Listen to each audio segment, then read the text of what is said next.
Hi everyone, Comic Reviewer here. This time reviewing on the final issue of Batman 89. Now, as you know, much like Superman 78 was also meant to tell its own story, well, Superman 78 was meant to follow some events during with Superman 3 and 4, but I believe Superman 78 is meant to be like the third film we could have had. Well, Batman 89 is meant to follow its own events, and DC have discarded Batman Forever and Batman and Robin under the rug. And let's get on with the story. It starts off with Harvey Dent pointing out about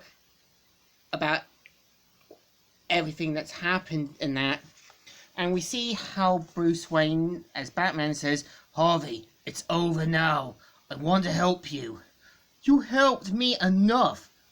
Do you know what's in this briefcase? More power than I ever dreamed of having. I'm an ambitious man." And we see how he tries to get away, and we see how Harvey plans to activate the detonator after being stopped by Batman. We see how his leg gets blown up.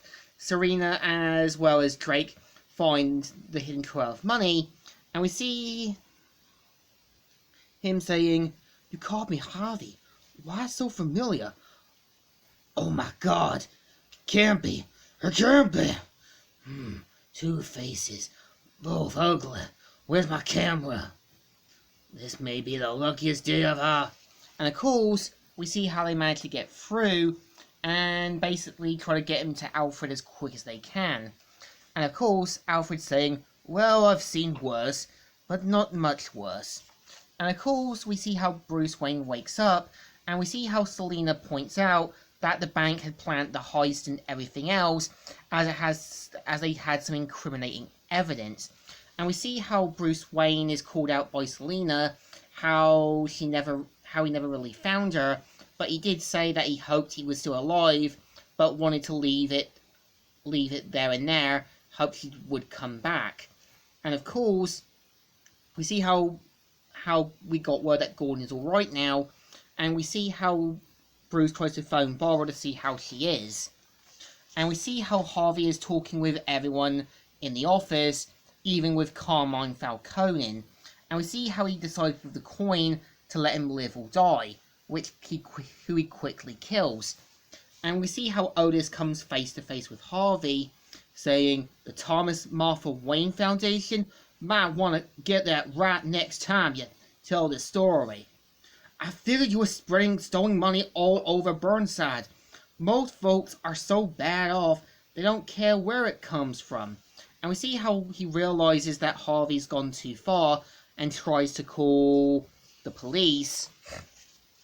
But we see how he's talking to him saying, "No, we can just walk away. We don't have to do this." "Of course we do." And we see how he decides from the flip of the coin. We see how Drake sees to his shock and horror that Otis has been shot and tries to bribe him with money. And we see how Two-Face decides to kind of frame Drake by making him believe that Drake shot Otis, who they quickly pin down. And of course, we see how Harvey decides to come face to face with Bruce, and we see how Bruce tells Alfred not to interfere when he gets the phone call. And we see how he's talking with him, and given all the evidence he has, he can use it on him. But we see how Bruce has now got a plan, and makes him believe that in one timeline they work together. Harvey's face is repaired, and are able to clean up Gotham. But we see how Serena basically claws down the giant penny, which Harvey quickly falls over to the abyss. And we see how Bruce and the others try to desperately save him. But of course, despite his best efforts, we see how Harvey Dent says, "The two Gothams, they're one. It was all worth it. They don't need us anymore. I'm almost there. We can finally let go." And of course, we see that Harvey's now fallen to his death, despite Bruce could easily look for him. And we see how Bruce quickly calls out Selina, point out she's a killer and thought they were the same. But we see how Selena makes him realize that the fake coin he had to make him believe was not the real thing, as well as pointing out that Bruce had a plan to get Harvey back onto the light. Despite Selena's right, Harvey was just too far gone to get actual help. And we see how after getting her cat back, they see that its collar was nicked, able to have the intel. And we see how Drake is now cleared of all charges, and we see how Drake becomes Bruce Wayne's full-time sidekick, and he even points out about the little girl whose brother was shot in the first issue, has got families and relatives, but only see her as a walking ATM. But they do point out that Drake does have a sister who can't have children, and her husband has adopted too, which Bruce Wayne wants to help work things out.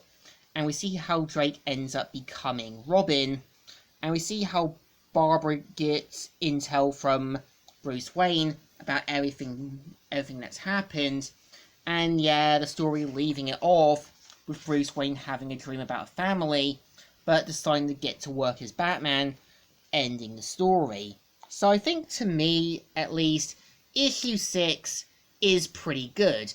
I think it's kind of implied that Harvey Dent's not really gonna die. Obviously, that in most things, when a character falls to their death or ends up kind of missing in action, they're always gonna come back. And I kind of think, yeah, adding in the Billy D. Williams version of Two-Face as the actual Two-Face does work, as it showed you what could have been had things been different. So I think this issue definitely deserves a thumbs up. Still good, and still right.